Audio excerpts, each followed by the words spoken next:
Eu vou me deter nessa nossa conversa em apenas um aspecto da escrita e da fala, a multimodalidade discursiva. Ou seja, estou concebendo que a fala e a escrita são multimodais, isto é, se caracterizam por formas diferentes de construir a informação. Nesse exato momento eu estou fazendo o gesto com as mãos, falando da multimodalidade da escrita, fazendo os dois movimentos, um para a escrita, outro para a fala, e também estou usando a palavra. Então, o gesto e a palavra são modos de representação. Então, são multimodais, ou seja, tem que haver pelo menos dois. A entonação, o gesto, a forma como eu digo, como eu verbalizo uma determinada sentença, pode, inclusive, negar aquilo que eu estou dizendo. Suponhamos que uma amiga minha chega com o cabelo no estilo novo, ou uma cor nova, e diz: olha, gostou do meu novo visual? E eu digo: lindo. Ao fazer esse gesto, com os olhos, com a boca, ou seja, a minha face toda nega o lindo que seria a forma verbal marcada para dizer o mais bonito possível. Isso é fácil de a gente perceber na fala, porque nós falamos com o nosso corpo também. Como é que isso acontece na escrita? Por que é que a escrita é também multimodal? Não significa necessariamente que seja uma escrita que tenha imagens. Veja só, não estou dizendo que a multimodalidade na escrita está atrelada à presença de fotografias, de gráficos, de telas de pintura. Não. A própria disposição no papel já sinaliza. Por exemplo, ao olhar esse texto aqui, nenhum de nós vai dizer que é, por exemplo, uma propaganda, que é um artigo jornalístico. Por quê? Porque a disposição gráfica do texto no papel, ou seja, a disposição gráfica da escrita, digamos, está muito séria, sem imagens, sem cor. Está muito mais próximo de um texto escrito acadêmico, de um texto, de um documento. Não está nessa outra dimensão da escrita. Provavelmente, aqui, gêneros multimodais e letramento, todo mundo vai identificar como título. Essas são algumas, por exemplo, apenas algumas formas de mostrar que a palavra em si, a forma como a palavra está escrita, onde ela está localizada, quer na tela de um computador, quer numa folha de revista ou de um livro, também traz informações.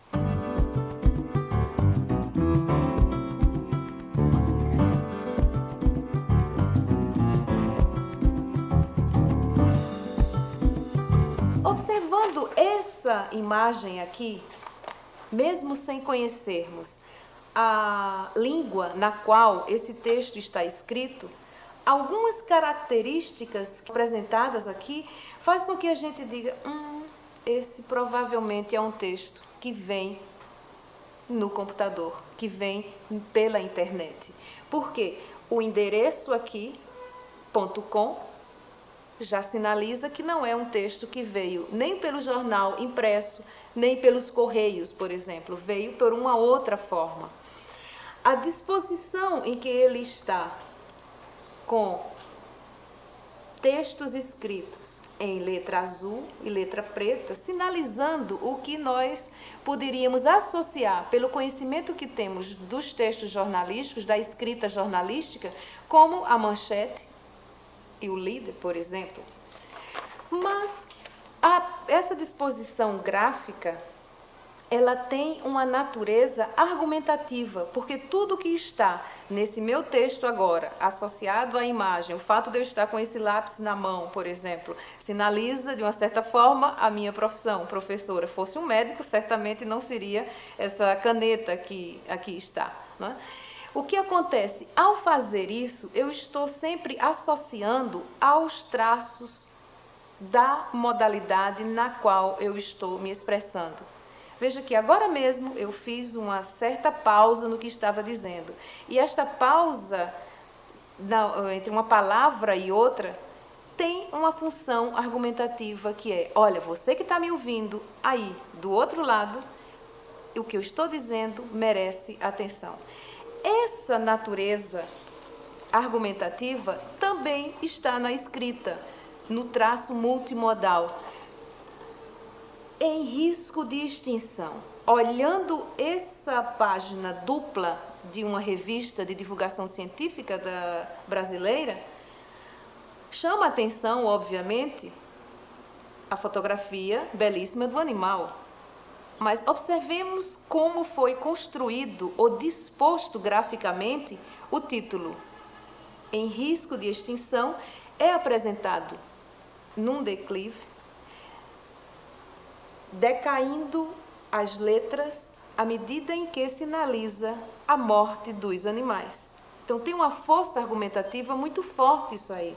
A palavra extinção, que é a palavra de maior peso para a reportagem, é também a palavra que visualmente tem maior peso, porque ela está escrita numa forma preenchida, mais densamente marcada do ponto de vista gráfico.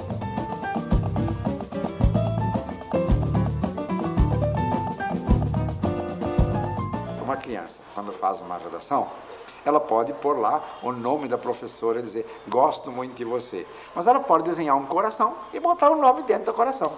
E parece que gosta muito mais. Olha, e tem um texto interessante que foi produzido pelas crianças para celebrar o Dia dos Professores.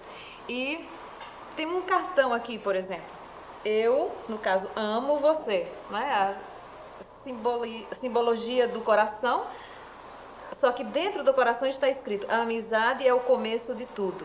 Então tem cores aqui, ela mescla várias informações de gêneros escritos na capa desse cartão, porque o cartão continua, tem toda a informação escrita aqui do lado. Agora, um traço interessante é que houve um reforço de quanto a criança gosta da professora. Olha, Marcos, o que acontece? Ela escreveu e foi abrindo aqui umas janelinhas, P, A, I, X, A, O, paixão. Então, a ideia do amor, do carinho, a criança criou na escrita, não só pelo desenho do coração, pelo uso da palavra mesmo, a amizade é o começo de tudo, e também o reforço, isso que você falava, o reforço argumentativo da repetição na escrita pelos recursos diferentes. Pela criação da palavra nessa perspectiva vertical, que não é um traço característico da nossa escrita, escrever de cima para baixo. Muito interessante essa produção.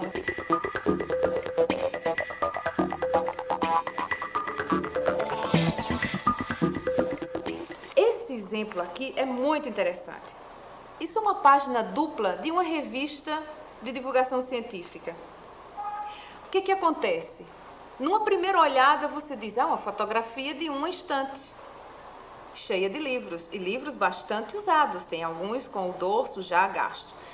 Só que, pela situacionalidade, nós sabemos que, se está numa revista de divulgação científica, 2 páginas com uma única fotografia, sem uma informação escrita que fizesse uma ligação com a página anterior ou com a página seguinte, algo parece estranho.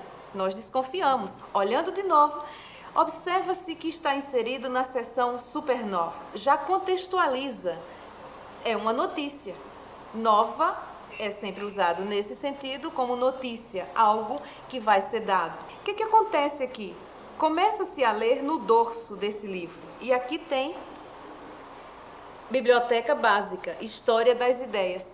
Quando se vai lendo o dorso do livro, vai se observando que isso aqui é o texto. É o texto inteiro, não há parágrafos, não há um espaço em branco de um parágrafo para outro, não há o adentramento que nós estamos acostumados a ver.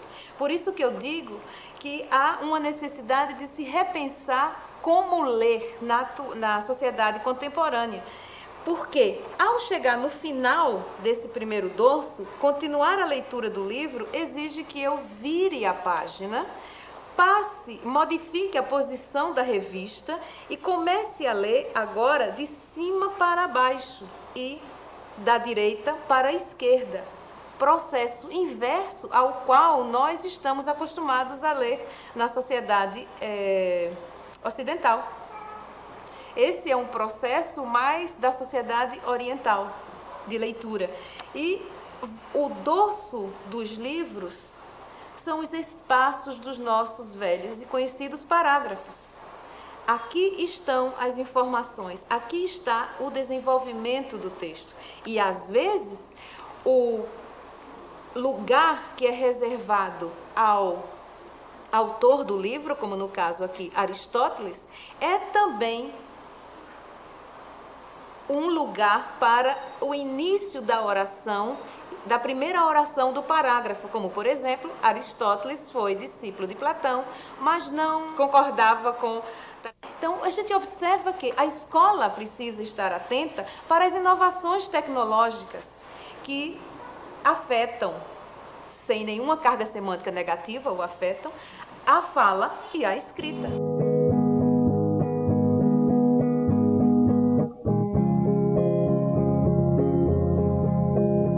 Quantos gestos não são divulgados, ou quantos jargões não são divulgados nacionalmente, dependendo da novela das 8? Qual o personagem que estiver em sucesso, esse gesto se perpetua. E nós repetimos por quê? O que você acha? Não, mas isso mostra claramente que tanto a fala como a escrita são formas históricas de manifestação e que vão assimilando todos os desenvolvimentos tecnológicos, etc., ao longo da história. Então, por exemplo, aqui é um caso bastante interessante que mostra que a nossa escrita atualmente está ficando cada vez menos alfabética e cada vez mais envolvendo outras formas simbólicas. Se a gente, por exemplo, entra no computador, uma tela do computador ou Windows, o que a gente mais tem ali são ícones, tem pouca coisa escrita realmente. A gente segue tudo por pequenos ícones, mas aquilo são formas de escrita. É que nós imaginamos que a escrita, quando se fala em escrita, se fala essencialmente em escrita alfabética. Se nós fôssemos olhar hoje a escrita, essas escritas todas que você está mostrando aqui, qualquer coisa que você veja, uma página como esta, muita coisa do que está aqui não é alfabética, não tem elementos alfabéticos. Inclusive, nós temos, por exemplo, números, temos sinais de mais, de menos, temos uma série de outras coisas. Isso não é do alfabeto. O alfabeto são letras. Então, a nossa escrita está permeada de outras formas simbólicas que representam também, constroem sentidos, etc. Isso é interessante, não é de hoje também, não é? Porque, por exemplo, na Idade Média, as igrejas eram verdadeiros livros didáticos para construir a história da religião. Todos pelos desenhos que você encontra. Ainda hoje você tem em determinadas religiões, nas igrejas, a própria narração de determinados fatos em formas de imagens. Há até o culto a essas imagens, a essas estações religiosas, como um livro didático